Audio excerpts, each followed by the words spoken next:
2 minute পরে আমার ভাই করে গো আল্লাহ গো ভাই তোমার ভাই তো সারা দিক করে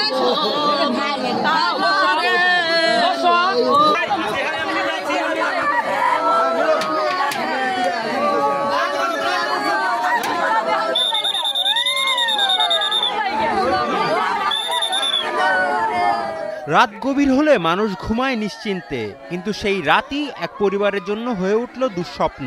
জামালপুরের মাদারগঞ্জে ঘরে ঢুকে এক যুবককে নির্মমভাবে হত্যা করে দুর্বৃত্তরা। আরেক যুবক মৃত্যুর সঙ্গে লড়ছে ময়মনসিংহ মেডিকেল কলেজ হাসপাতালে। এ ঘটনায় তদন্ত করছে পুলিশ। 11টার সময় পিছনে বাজে ধরে আসছে ভাইসে সিরিজ গলে জেডো আঙ্গের কারণ শর্ট খাইছে, আইসে দিয়েছেন কারণ শর্ট খেলে একজন জবা আর একজন মারাই গেছে। এই সময় একজন নাম হাসপাতাল পৌঁছালাম আর একজন জুই নাইকে এইখানে ঘটনা। লাস্ট একটা বাইরে বাই করছে আর একটা বলে যুব আছে এটা হাসপাতাল পাঠাই দিছে নিজ জায়গায়, ওখানে ওটা চিকিৎসা করতেছে আর এর এই অবস্থায় আছে। এই ফাঁকেই মানে আমরা এদিক দেখতেছি কী করা যায়, এই অবস্থায় আছে। আমি 11টা বাজে গেছি বাড়ি, যাই দিয়েছে রান্না করতেছে। রান্না করার পর আমার ভাই বাড়িতে এসে জানি একটু খাইছে, আমি জানি না। খাওয়ার পর আমার ভাই গেছে, বড় ভাই গেছে, পর আমি এসে পড়ছি। আসার পর আমি মেলা কইছি মানে খাই যা আমি খাই নাই গিয়ে আমার পাশে আবার ওই ছেলে এসে পড়ছি।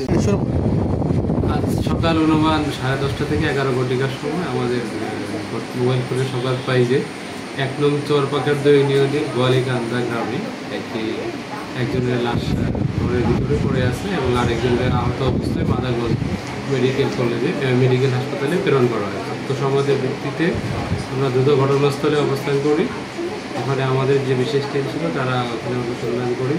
প্রাথমিক পর্যায়ে ওখানে যে অবস্থাটা দেখা যাচ্ছে, ওখানে মাসুদ প্রামাণিক বিষ সে মৃত্যুবরণ করে ঘটনাস্থলেই, আর রুবেল প্রামাণিক বিষ দুজনেই চাচাবাতি যাক তাকে গলায় গুরুতর আহত অবস্থায় মাদারগঞ্জ মেডিকেল থেকে বর্তমানে ময়মনসিংহ মেডিকেল কলেজে প্রেরণ করা হয়েছে।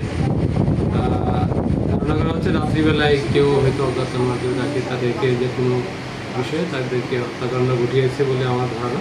টানা 7মবারের মতো বেস্ট টিস্যু পেপার ব্র্যান্ড হিসেবে স্বীকৃতি পেয়েছে বসুন্ধরা টিস্যু।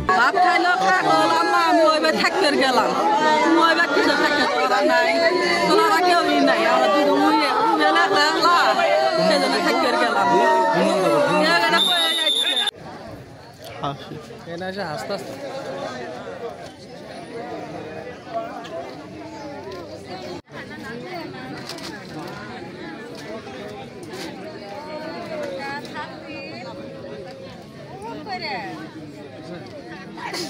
মানুষ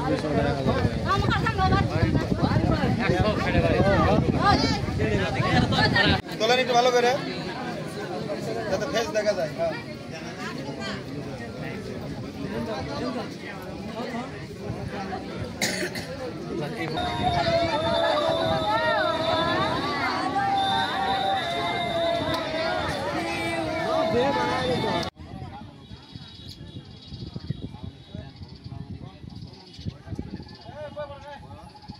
লাগতেছে কার সাথে